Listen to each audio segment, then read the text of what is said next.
Red ചേർന്നിട്ടുള്ള purple ഷെയ്ഡുള്ള ഒരു lip കളറാണിത്. ഒരു ഇൻഗ്രീഡിയൻറ്റ് മാത്രം വെച്ചിട്ട് നമുക്കിത് വീട്ടിൽ ഈസി ആയിട്ട് ഉണ്ടാക്കിയെടുക്കാൻ പറ്റും.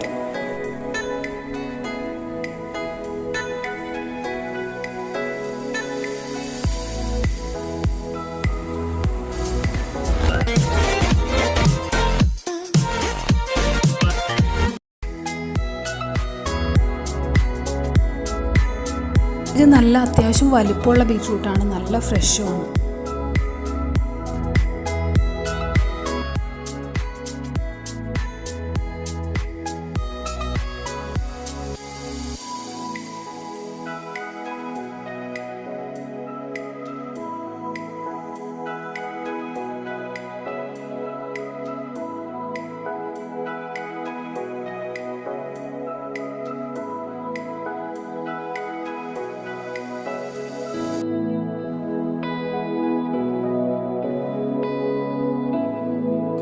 രണ്ട് തവണ ഇതുപോലെ തുണിയിൽ അരിച്ചെടുക്കണം, ഒട്ടും തരിയില്ലാതെ എടുക്കാൻ വേണ്ടിയിട്ടാണ്. അങ്ങനെ ഇത് 4 ലെയർ ഉണ്ട്, ഈ തുണിക്ക് 4 ലെയർ ഉണ്ട്. ഞാനൊരു പീസ് 4ആയിട്ട് മടക്കിയെടുത്തതാണ്. ഇനി ഇത് തിളപ്പിച്ചെടുക്കാം. ഇത് നമുക്കൊരു ലിപ് സിറം ആയിട്ടും ഉപയോഗിക്കാം. എപ്പോൾ വേണമെങ്കിലും നമുക്കിത് കെമിക്കൽസ് ഒന്നും ഇല്ലാത്തതുകൊണ്ട് എപ്പോൾ വേണമെങ്കിലും ഇത് യൂസ് ചെയ്യാം. റെഗുലറായിട്ട് നമ്മളിത് യൂസ് ചെയ്ത് കഴിഞ്ഞാൽ ലിപ്സിന് നല്ല കളറും കിട്ടും, അതുപോലെ ലിപ്സ് ഡ്രൈ ആവാതെ നല്ല സോഫ്റ്റായിട്ട് സപ്പിളായിട്ടിരിക്കും.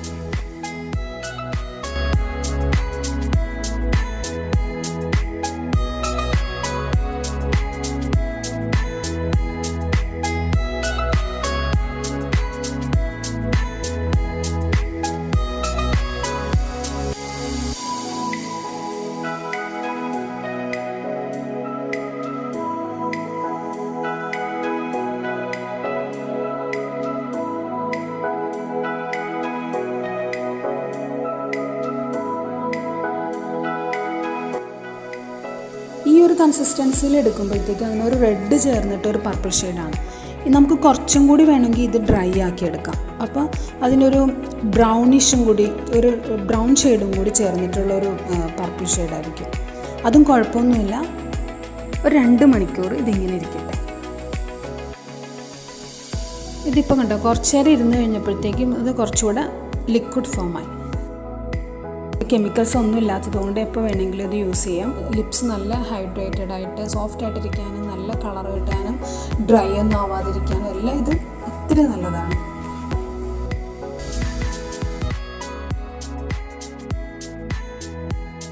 നമ്മളിതിൽ വേറൊന്നും ആഡ് ചെയ്യാത്തതുകൊണ്ട് നമുക്കിത് ഫുഡ് കളറായിട്ടും ഉപയോഗിക്കാം. ഐസ്ക്രീമിനും അതുപോലെ റോസ് മിൽക്കിനൊക്കെ പിങ്ക് ഷെയ്ഡ് കൊടുക്കാനായിട്ട് നമുക്കിത് ഉപയോഗിക്കാം.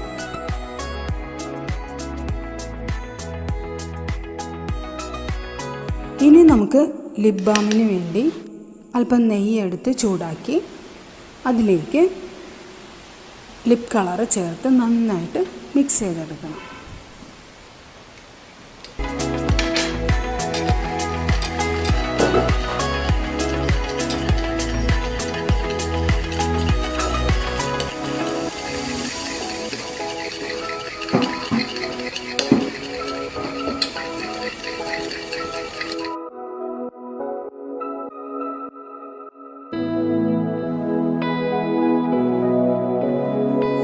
ഈ ലിപ് ബാം നല്ല പിഗ്മെൻറ്റഡ് ആണ്, നല്ല കളർ കിട്ടും.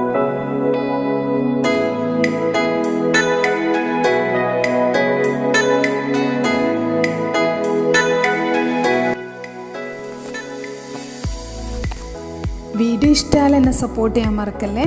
ലൈക്ക് ചെയ്യണം, സബ്സ്ക്രൈബ് ചെയ്യണം, ബെല്ലൈക്കൺ ക്ലിക്ക് ചെയ്യണം, പിന്നെ ഷെയർ ചെയ്യണം. റെമഡി ചെയ്ത് നോക്കിയിട്ട് കമൻറ്റ് ചെയ്യാനും മറക്കരുത്. Thanks for watching.